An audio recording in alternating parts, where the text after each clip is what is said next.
What makes you significantly different in the pitch that you're offering to be leader to the rest of the candidates? Well, I think we need a leader of the Labour Party who can reach out to the public as well as the party, someone who can lead us in the battle of ideas, someone who can unify the party from top to bottom, and someone who's a credible Prime Minister. I think in the course of this leadership campaign, I've set out the most detailed analysis of why we lost, and I've explained how we can win back those twin drivers of progressive politics. On the one hand, a view that we're on people's side, that we stand for fairness, and secondly, that we've got clear plans for the future. But you've been accused of being sort of continuity in New Labour, and in a sense, you are a ready-made leader, you've been Foreign Secretary, but there is a danger that you're not different enough to what went before and what the voters have already rejected. Well, I think even my gravest enemies would not say that I'm a carbon copy of Gordon Brown, so I don't think I'm a continuity with what went before.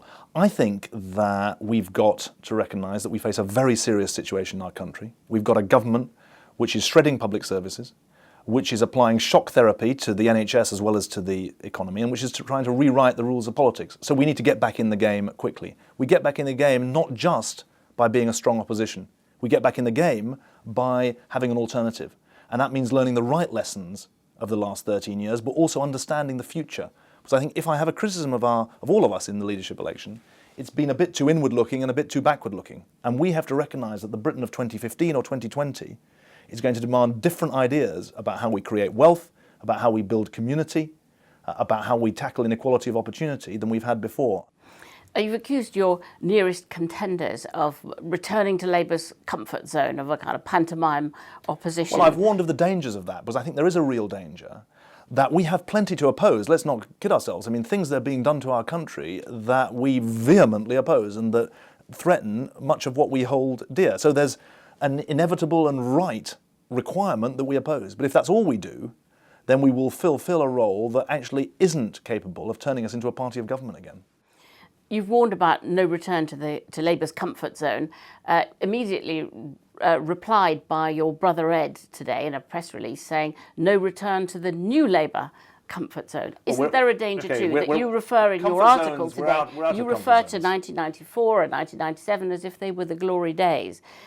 Isn't it time really? Polly. I mean, we did win 3 elections. I mean, I know that the 1980s certainly weren't the glory days for my constituents in South Shields. My God. I mean, they've been electing Labour MPs all the way through the 20th century. And only for 21 years of the 20th century did they have a Labour government. And they've suffered for it. And they don't want heroic failures. So we had great electoral success. And we did fundamental changes to our country. Could we have done more? Yes. Did we make mistakes? Yes. Do we have to do better next time? Of course we should try to do so. But my God, after 18 years of the Tories, I think you were cheering in 1997 as well. But things have really changed. What you're facing now is partly putting Labour's mistakes behind it. And perhaps you're sometimes accused of not regretting enough that Labour got wrong, or not coming to terms enough well, I think I've been pretty harsh. Reasons why Labour lost. Well, I think I've been pretty harsh on ourselves. I've been absolutely clear. And I mean, I was actually saying it during the government. I haven't just been saying it since. I mean, you can look back as to the themes of my politics, which are about understanding that we're a party that's about empowering individuals and communities. We're not just about accreting more power to the state. We're about putting more power, using government to give more power as well as more protection to ordinary people, that our politics has to be greener. I'm very proud to have been the Environment Secretary who thought of and introduced the Climate Change Bill, the most radical piece of environmental legislation that we have had. We have to be more localist. Devolution stopped at Scotland, Wales and London, and it should have gone on to the towns and cities of England. I've been very clear about what we need to do better. And are issues of inequality more important? Yes, they are, because tackling poverty is important, raising the floor is important, but so is the gap between the floor and the ceiling. And one of the big things that's been missing in this campaign from all of the candidates is a credible alternative economic strategy. You've all mentioned bits here and there of things you would do differently. But if you become leader within a very short period of time, you're going to need a watertight, credible, alternative way in which you would deal with the deficit, the amount of time you'd take to cut it, what cuts, if any, you'd make, what tax rises you'd make. How specific are you going to be? Because how can you attack cuts unless you would say, what would you do instead? Well, I think that we can attack them very clearly. I'll come to your question, but it's very, very important. The question for the British economy, as well as for millions of pensioners fearing for their winter fuel allowances. The question is whether the Tories are right to ladle £32 billion of spending cuts and £8 billion of tax rises on top of Labour's plan to halve the deficit in 4 years. That is the question. And as the chances of slow growth or even a double-dip recession rise, it becomes an even more pregnant question. And as we hear more of cuts to winter fuel allowances or child benefit, it becomes even more important. That is the first question. It's a macroeconomic judgment. I believe the Tories are being economically inept. It's a masochism strategy. And its fairness, its social divisiveness is alongside it. So that is the first question. Are they right or are they wrong to say Britain is about to become Greece and that we've got to lop this 32 billion plus 8 billion of tax rises? The second question then is, if you've got to make reductions, which we do, to halve the deficit, where do you start to make them? We made some suggestions of that in the past. We've got to be credible on reducing the deficit. I think it's essential that we stick to the plan to reduce the deficit in 4 years. Why do I say that? Because actually it was working. If you look at every single economic indicator for before the general election that's been published since the general election, they've got better on employment, on growth, on borrowing, all have gone in the right direction. Look at every indicator since the budget about future employment growth and borrowing, they've got worse. So we've got to prosecute that case. And don't fall for the Tory argument that the envelope they've created is the right one and we just have to argue about the cuts. They're wrong economically. And Labour wins when it exposes economic ineptitude as well as social unfairness.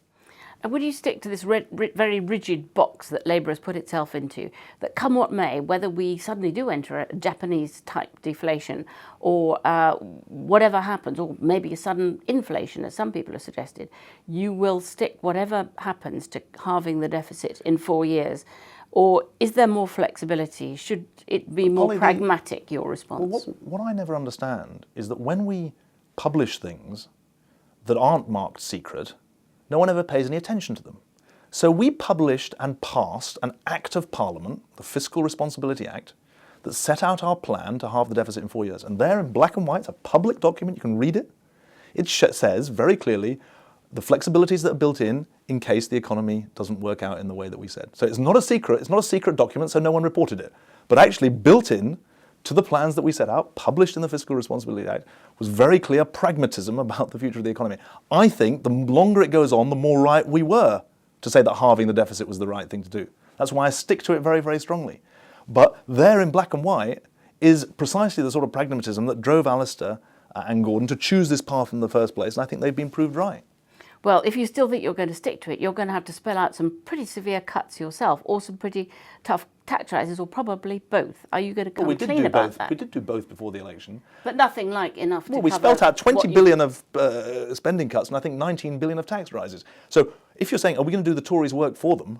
No, we're not. Thank you very much. This is a serious game of politics, and they want us to get into their box, and we're not going to get into their box because they have chosen a macroeconomic judgment which is bad for our economy and dangerous for our society. And we want to prosecute the case that they're wrong.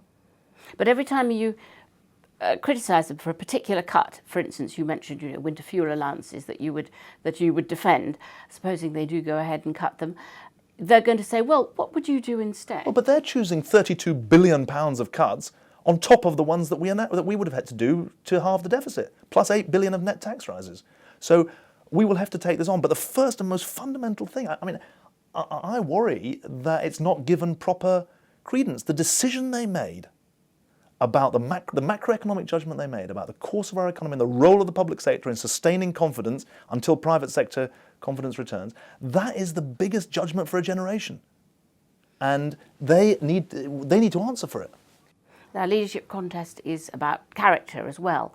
One of the question marks people might have about you is, why didn't you stand when you should have done and perhaps save the Labour Party from humiliating defeat? It was quite plain that Gordon Brown could not win the next election. Every poll said so. People were waiting, a lot of people were waiting, some backbenchers were signing petitions hoping that you would step forward and save the party at the last minute, and you ducked it. No, I think that's not the right way of putting it. There was a settled will in the Labour Party that Gordon was going to lead us into the election. And I didn't want to join James Purnell in resigning from the government. In fact, I tried to persuade him not to resign from the government. But I didn't want to make a bad situation, which it was, worse. And that was my judgment about the right thing to do. Do you not think you could have won? After all, the Conservatives didn't win. So I didn't do it because I didn't think it would be the right thing to do. The right thing morally or simply pragmatically? The right thing for the party and the country. You don't think you could have won? Well, I think that the truth is no one knows and no one will ever know. And I made a judgment. And in the end, people have to decide whether they think I made the right judgment or the wrong judgment. But I did it because I thought it was the right thing to do. What are you proudest of that Labour did? I think that the shifting of the centre ground on issues like the health service, on the minimum wage, on gay rights, they have been fundamental changes in our country because they shifted the axis of opinion. I think that we're blessed in a way that we did a lot of good things. We've got a record that in many ways we should be proud of. And what's your deepest regret? I've said this many times, that obviously I voted for the Iraq War and on the basis that there were weapons of mass destruction. There were no weapons of mass destruction. That's the biggest thing, because issues of peace and war are the biggest. And if I'd known then that there were no weapons of mass destruction, then of course I wouldn't have voted for it. But I think that the other regrets, some of them, we should have been a greener government, we should have been a more bottom-up government, not just in policy, but in the way we ran the Labour Party. I've launched a big thing in this leadership campaign, what I call the Movement for Change. And that's the idea. I'm training 1,000 community leaders in the course of this campaign to show what it means for the Labour Party to be a movement in communities, not just a machine that turns up at election time. And I think that's a big part of our politics. Because if you want sustainable progressive politics, you've got to build a movement for when you're in power as well as when you're out of power.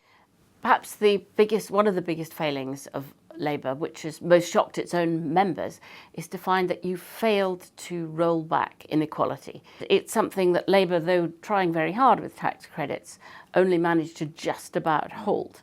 What far more radical policies will it take to actually kickstart that and getting it moving the other way so that doesn't happen again? I think that responsibility has to go from top to bottom of society, which is why I think that it's right that the banker's bonus tax, the 50p rate, etc. But I think the real thing You'd make those permanent. Well, I don't think you can make any tax policy permanent. I mean, I think for this Parliament, I don't see the banker's bonus. I think you've got to be slightly careful in announcing those taxes in advance because there are ingenious ways of getting around them. But in respect of the 50p tax rate, I don't think you can't change that in this Parliament. But I think that the deeper question is how do you get upstream?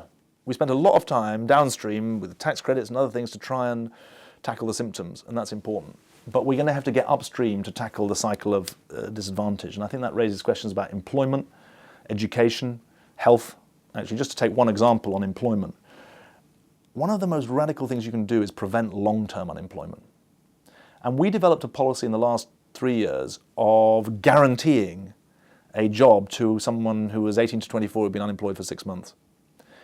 And that is radical because it says we're not going to let you get into the cycle of long-term unemployment. I would like to see that extended beyond the 18 to 24 age group because it's real welfare reform. You know, there's a real job and you're expected to take it. But I think if you could be a government which prevented long-term unemployment, didn't just treat its symptoms, my instinct is that many of the other issues of criminality, education, health, you get into them as well. And I think we have to think very hard about how do we get upstream in tackling some of these inequality issues. You think you can do it? You think you can do better than the last Labour government did? Well, I hope so. I mean, it depends on, obviously, man makes his own history, but not as he chooses, as Marx famously said, or woman does. But you hope so. You want to.